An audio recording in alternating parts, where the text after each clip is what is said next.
Hi, everyone, and welcome to our session today. I see you, Denisa. I see you, CK. So I think the little button up in the corner that says we're live actually means we're live this time. So thanks to everyone who dialed in. Sorry for some of the technical issues that we had. Let's jump right into it. So thanks for joining us today. We're here today to talk about Spectrum. If you joined, you know the title, 5G Spectrum, how much will it cost you? My name is Peter Jarrett. I'm the head of GSM Intelligence. I'm excited to be here today because we're here to talk about an important topic. Yes, 5G is important. We've all been talking about it. We know that it's what's been driving a lot of the discussion around the industry, but you really can't have 5G without the spectrum. So it's the second part, 5G, the spectrum, that we really want to talk about today for a couple of reasons. One, because it's important, but two, because here at GSM Intelligence, we've been doing a lot of work in space. We have some insights to share, and luckily, we've got some important people who are really knowledgeable that can talk about it. That's a good introduction time for Denisa. Denisa is with GSM Intelligence. She is our head spectrum analyst, and then CK from Axiata, head of regulatory affairs. So what we're going to do is I'm going to briefly talk a bit about what we're doing. Denisa will delve into it, really sharing some of the recent insights we've seen from our most recent quarterly update in terms of what we see taking place in the spectrum landscape. Then we're going to lead a bit of a conversation. I've got some great questions for CK. I've got some great questions for Denisa. You all have some questions. Please take time, enter them into the chat so we can get your questions answered. With that, let's not delay anymore talking about what we're going to talk about. And let's actually get to it. So can we move to the next slide? Great. So this is just a brief bit of who we are. Who is GSMA Intelligence? Short story is we are the research and consulting arm of the GSMA. Longer story is we do research to help drive the mobile industry. You see some stats here. I'm not going to delve into that, but we want to look into the topics, not just to talk up the industry to say, hey, it's so great, but to look at the important issues, to look at what's driving the industry and help everyone in the industry to understand the landscape so they can be successful. Anyways, reach out afterwards for some more details. We're already a little bit late, so let's move on to the next slide. So more than anything, what's driving the conversation today is some recent work that we've done and the launch of a new product. We're calling it Spectrum Navigator. And essentially what it is, it's our opportunity to share the insights, to share the data that we have in terms of spectrum with the industry, right? And there's really three components there. There's a large database that we have of spectrum assignments around the world, allocations that are taking place, but it's particularly granular, right? So as opposed to sort of a high level of mid-band, low-band, high-band, looking the details that people need when they're doing their planning, when they're doing their product development, to understand what's out there, how has it been allocated, the obligations that go along with it. Now, databases are great, right? But unless you have a great way to actually delve into that and access the data, they're not very useful. So we layer on top of that a tool that allows you to visually navigate it, to easily pull out that information. So when you have a query, you can go in, pull that information out, leverage it, save yourself the time of going to a bunch of different sites doing Google searches. It's what we hear from clients all the time, right? It's a huge time saver. But data is not really valuable unless there's insights layered on top, because yes, you may have some queries, but you may just also want to understand, or your colleagues might, about what's going on in the market. So we layer on top of that insights, including some regular research reports. We'll be talking about that today, as well as access to some of our smart folks like Denisa. So happy to talk about that more. It sets the stage for the conversation. With that, let's move on. And let's hear from Denise, who's going to talk a bit about our most recent update and what we're seeing in the market. Thanks, Peter, and hello, everyone. Very happy to have the opportunity to present some of the findings from our new Spectrum report from GSMA Intelligence, and look forward to the discussion later. Today, we're only going to have time to cover a few of the findings. We'll be looking at current state of spectrum pricing, network sunsets, refarming, and 4G. However, the report covers a lot more and into much more depth than what we presented today. We discuss key developments in previous quarter. We look at key trends and what to watch for in coming year. There's a lot of analysis and insights which really help understand the current spectrum landscape. So let's start by looking at the spectrum state of play. Next slide, please.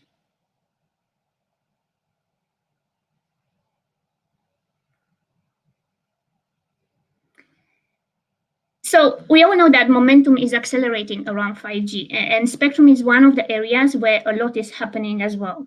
Looking at spectrum assignments, at the end of 2020, new spectrum for 5G has been released in 38 markets. However, more countries are in the process of assigning new frequency bands for 5G. And in fact, in 2021, a total of 27 markets have announced plans to do so. For instance, in Canada, we will see the first 5G auction to assign spectrum in the 3.5 gigahertz band. The UK will conduct the second 5G auction, releasing additional mid-band spectrum and the entire 700 megahertz band. There will be an auction in India, and we will see the first major 5G assignments in Latin America. Chile has already assigned spectrum earlier this year and will be followed by countries like Brazil, Peru, and so on. By the end of 2021, over 52 markets would have assigned new spectrum for 5G. Next slide, please. So the question is, which spectrum band is key for 5G? And looking at the three stages that we track in GSMA Intelligence, we look at trials, assignments, and launches by frequency band. It's very clear that mid-band spectrum remains key for 5G. In fact, 1 in 3 networks launched in Q4 2020 use the 3.5 gigahertz band. And 80%, that's about 4 in 5 networks launched so far, use this spectrum band, making the 3.5 gigahertz band the backbone for 5G deployments. This comes as no surprise because the 3.5 gigahertz band is the most frequently assigned band, and it offers a better balance between coverage and capacity for current 5G use cases and for current deployment scenarios. However, momentum is picking up for low and high band spectrum as well. Assignments in 700 megahertz band, for example, will accelerate, especially in Europe, where about 10 countries have already announced clear plans to release this band in 2021. In millimeter wave bands as well, we expect momentum will accelerate. The overall number of trials in millimeter wave bands, for example, now exceeds 100, which shows that the technology is reaching a more mature stage. With trials and assignments picking up momentum launches in this band will also accelerate. We will be reporting this data on a quarterly basis in our reports. So this will provide a great visibility into how deployments build up around specific bands. Next slide, please. So what about price of 5G spectrum? What we see so far is a lot of variation in final price across all three spectrum ranges. We've highlighted on this slide prices that are well above the median. When trying to understand drivers for these cases, we notice that they fit within three categories: high reserve price, spectrum availability, so amount of megahertz that have been released, and auction design. So just to look at a couple of examples here, talking about reserve prices. Korea, for example, has historically set high reserve prices compared to other markets. The cluster on the low band spectrum price circled in the graph on the left-hand side includes the most recent 5 auctions where final price was on average only 2% higher than reserve, suggesting that reserve prices in these markets have been set quite high from the beginning. Looking at spectrum availability and auction design, staying on the same graph, in Italy, the 700 megahertz auction had a set aside for new entrants, which can create artificial scarcity. In Sweden, only 40 megahertz have been released. In the 700 megahertz band, the rest has been reserved for PPDR services. Moving to the next graph, in Taiwan, the 3.5 gigahertz band auction, very high price on the graph here. What we know about Taiwan, 270 megahertz of spectrum being made available, meaning only 2 out of the 5 operators in the market could get the largest 100 megahertz lots of spectrum. And this is important because by design, to work optimally, 5G requires wide spectrum blocks. So these large blocks are very attractive and important for mobile operators. The CBRS in the US, high demand for mid-band, only 70 megahertz made available. When we talk about spectrum availability, it's important to know that it's not only about what is available for the current assignment, but also what's already assigned and what's coming into the market. So while the millimeter wave price in the US auctions that we see on the graph here are in line with prices on the secondary market, we compare this with AT&T acquiring fiber tower and Verizon acquiring straight path. No mid-band spectrum was available for operators in the US, making millimeter wave the only new spectrum available for 5G, which drove prices up. Staying on a millimeter wave graph, Thailand fits into the reserve price category. Price paid was about 6% above reserve. In our report, every quarter, we discuss prices into more detail within the auction, or rather assignment specific, but also within the wider context. Next slide, please. Another topic we covered in the report is on network sunsets. So this means operators' plans to switch off 2G and 3G networks. 2021 is expected to be the year with the most 2G and 3G network sunsets ever. 29 announced closure plans. By 2025, at least 52 more networks will be shut down. The link with spectrum here is pretty obvious. Mobile operators will be able to shift frequencies towards deploying 4G and 5G networks. We currently track this information, and we plan to report this data in the report, so it will help give us a good understanding of changes and trends split by regions and so on. So moving on to the next slide, please. So what about 5G in developing markets, or indeed in those countries where new spectrum has not yet been assigned? In trying to answer this question, we looked at refarming activities. And our analysis shows that 2.1 gigahertz band is the most refarmed legacy band. In the second half of 2020, 11 operators refarmed 2.1 gigahertz band for 4G and 5G. In Q4 alone, 6 5G networks were launched using this band. Currently, a total of 16 5G networks operate in this spectrum. What's interesting to note here is that 5G deployments in 2.1 gigahertz band are a mix of two factors. They are driven by the lack of new 5G midband spectrum, or as an addition to the already deployed midband, suggesting that it's being used to provide additional capacity. So we covered 5G state of play, so where we are at with spectrum assignments, key bands for 5G deployments, factors that influence prices for 5G spectrum that we see so far, operators' plans for network sunsets, and refarming. What about 4G? So if you can go to the next slide, please. It's important not to forget that 4G networks are still being launched. So far, according to GSMA intelligence data, about 718 mobile operators, accounting for 79% of global mobile operators, have launched 4G networks. But investment in 4G will continue for many years. In light of the recent global pandemic, the majority of 4G launches in the second half of 2020 have been secondary launches, with operators focusing on either improving coverage or strengthening their network quality, either with advanced 4G launches or launches in additional frequency bands. So we cover all these topics in our report and at a greater depth than what we've seen today, but also other topics. So if this is of interest, please get in touch to find out how you can access all this information and more. Thank you, and back to you, Peter.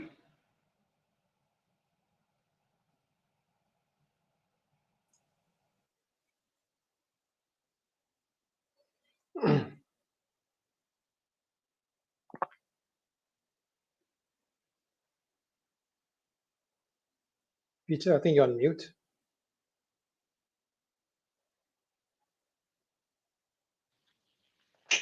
Yes, of course.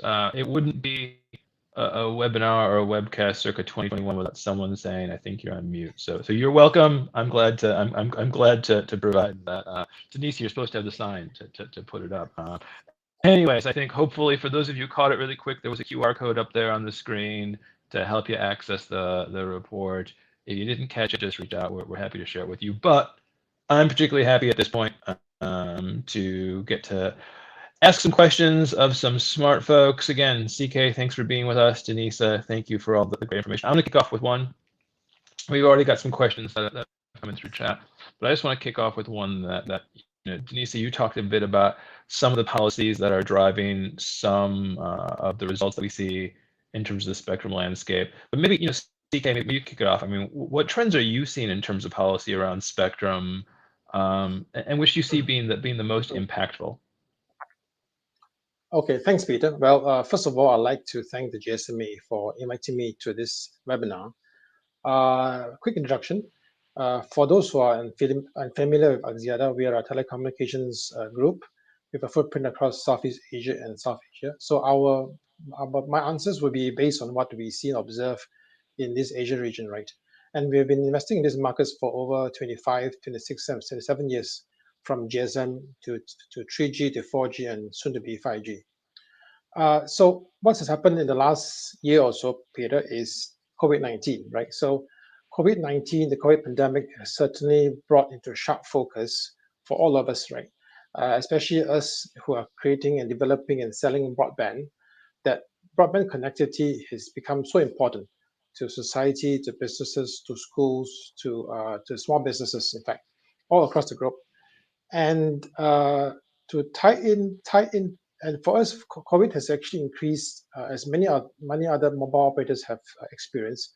Our data consumptions have gone 20 to 40%, just because of lockdowns and people are using and getting used to connect to working remotely all over our markets. And because the demand has shifted 20 to 30% overnight, right? Suddenly we found that our networks are not right sized.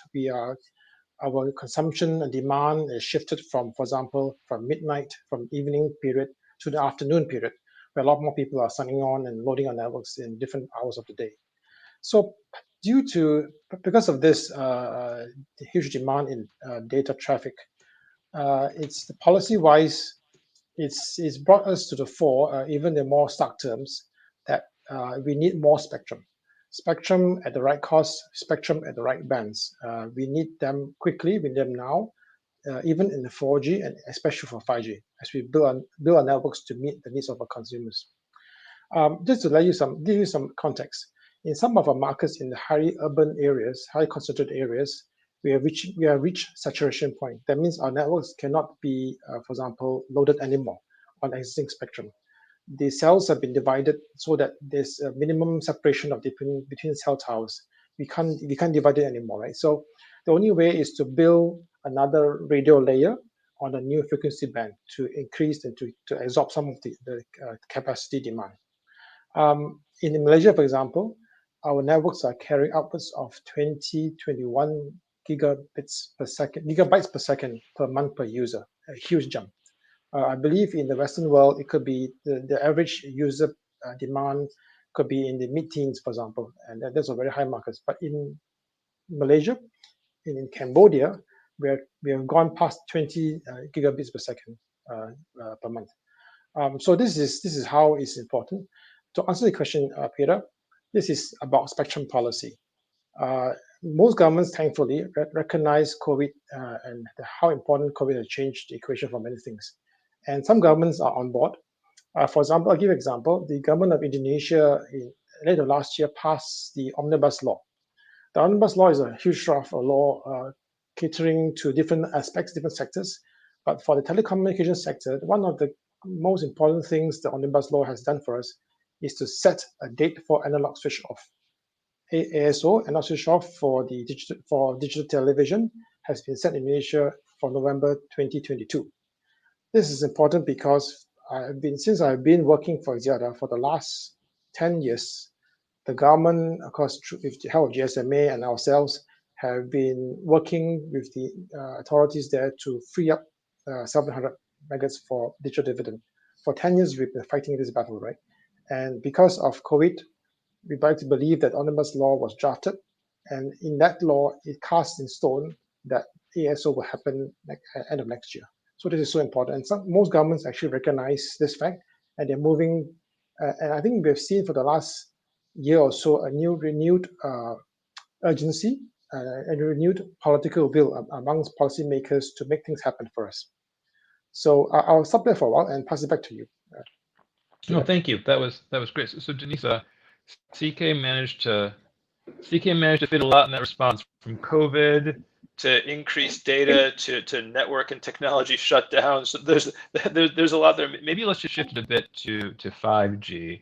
I mean, what are some of the obstacles? I mean, we titled this, 5G spectrum. How much will it cost you? I mean, what are some of the obstacles you're seeing out there around 5G and policies? I mean, how are the policies helping or hurting on the 5G front for spectrum? Yeah, thanks, Peter. So yes, agreed totally with what CK just mentioned. Spectrum availability and at the right cost, or rather spectrum cost, currently that we see can be huge obstacles for deployment in some markets more than others. And sometimes they can go hand in hand. One trend that we see more widely when we come to 5G is spectrum sharing. This is quite new and quite disruptive. While exclusive licensing has been the main licensing mechanism before the 5G era, interest has been growing in sharing, driven by interest in access to spectrum. And this is motivated by enterprise requirements to have access to spectrum with a view that their network would be more secure, that deployment can happen faster, and in areas where public networks will not provide the coverage necessary, right, in rural or suburban areas where a plant or a factory is based. And there are various ways that we see that this is being enabled by regulators, this new paradigm of sharing. It's either through set-asides mainly, where spectrum is reserved in key 5G bands with exclusive access for verticals. And we see in the CBRS in the US, Germany, France, in the 2.6 gigahertz band, or it's being enforced through license obligations attached to mobile operator spectrum licenses. And there are a couple of examples that come to mind: Finland, France, and many others. So I think this trend that we see is quite disruptive.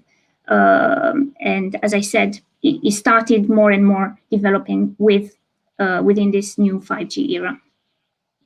Just really quick, going back to that though, I think on the COVID, have we seen, to CK's point around COVID, how have we seen, impacts from COVID in terms of spectrum availability or in terms of spectrum, how it gets into the hands of operators?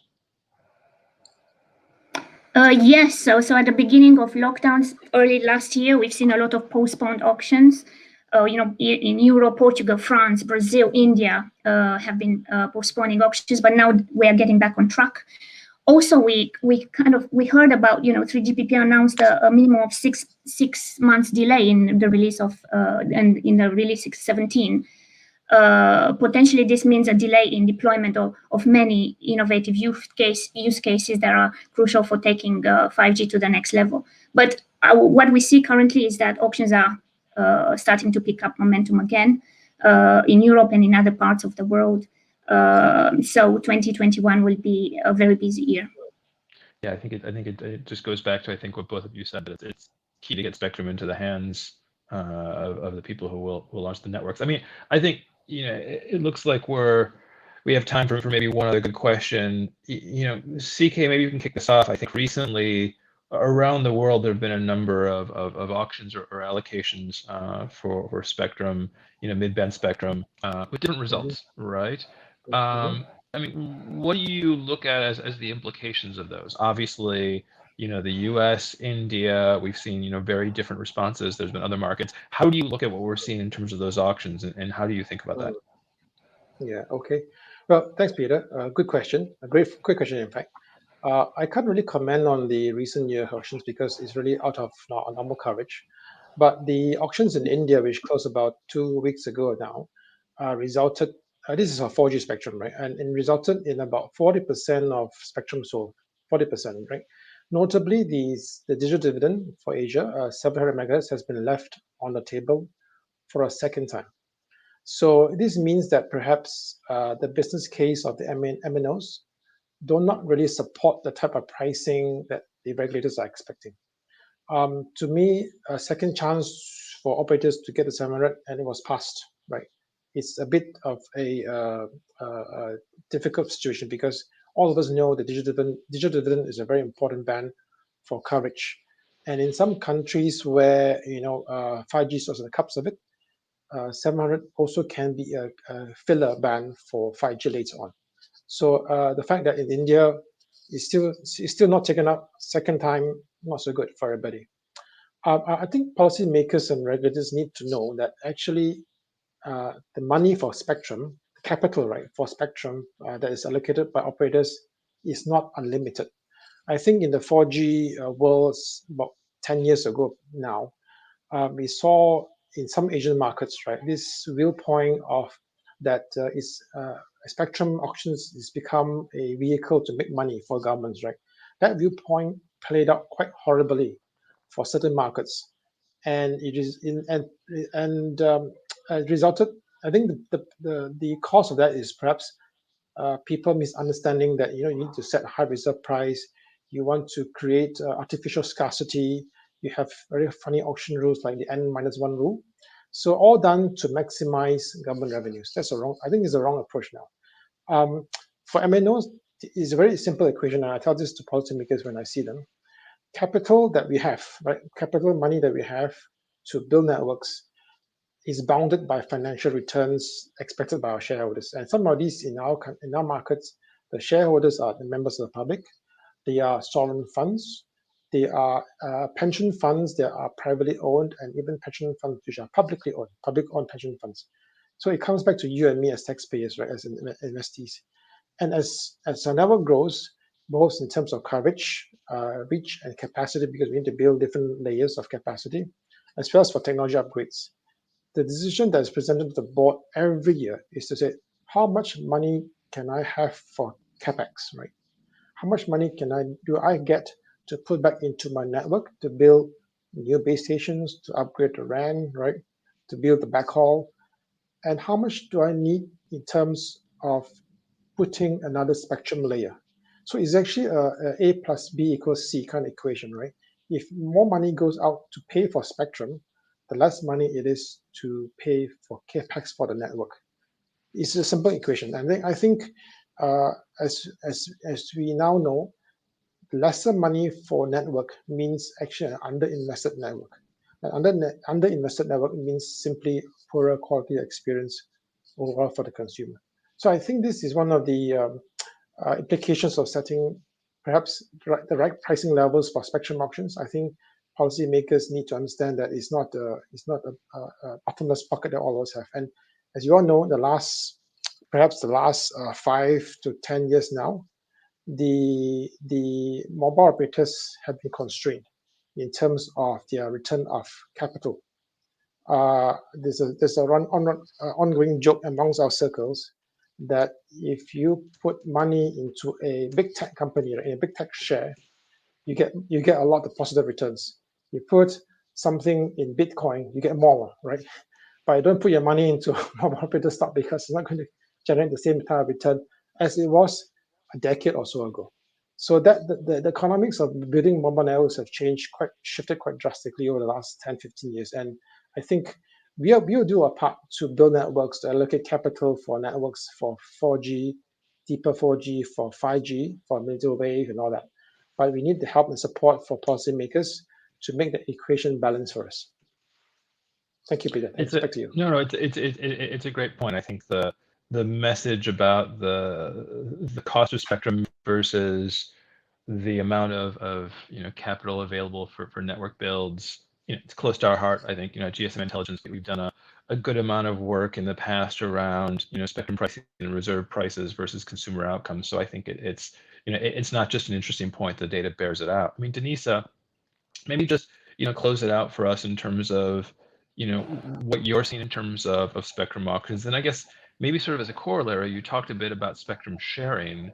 Given some of what we've seen on the spectrum pricing front, do you see spectrum sharing becoming more prevalent for 5G? I mean, how do you see a connection there?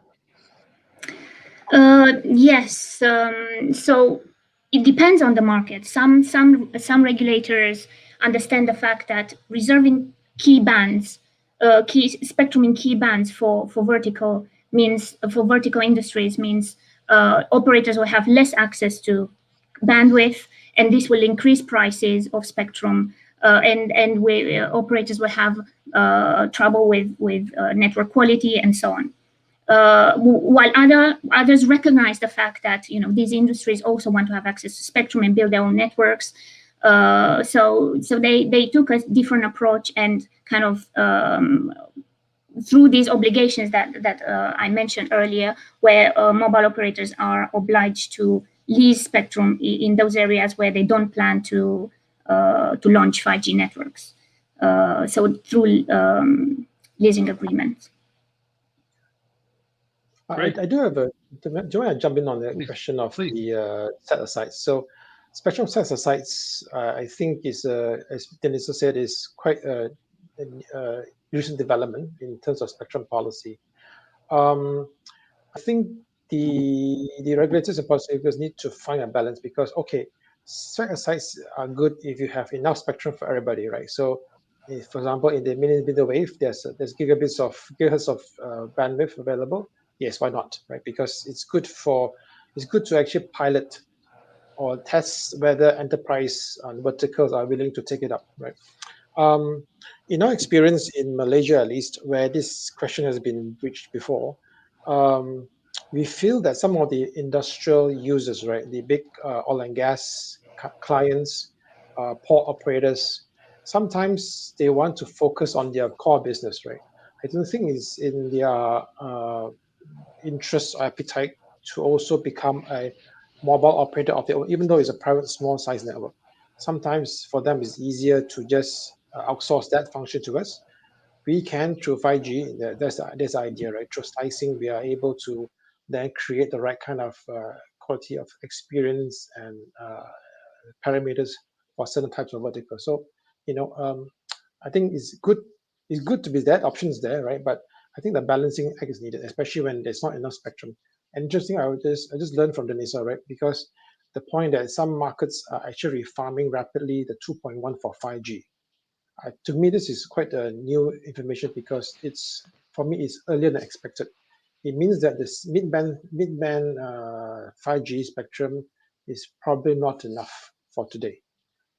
So that's important parameter to consider when policymakers are trying to weigh up set asides, right? That's a quite important equation too. Thanks.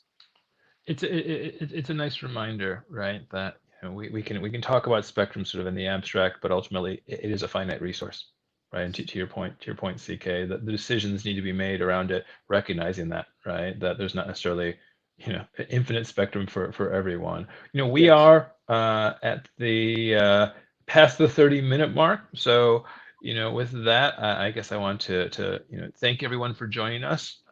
Hopefully, what you've learned, and I think what we've tried to convey is that when you look at the headlines, there's obviously a lot of news around spectrum, and particularly spectrum for 5G, and we all know things like Denisa kicked off with around the focus on 3.5, but it's a complicated topic.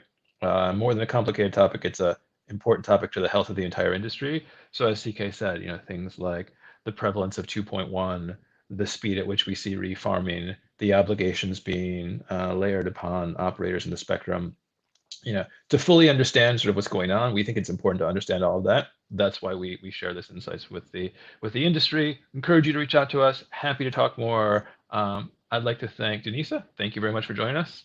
CK, thank you very much for all of your insights, and thank you to everyone for joining us today. Again, it's been great being here, and we appreciate talking with you. Thank you all very much. Thank you. Thank you very much. Thanks. Great.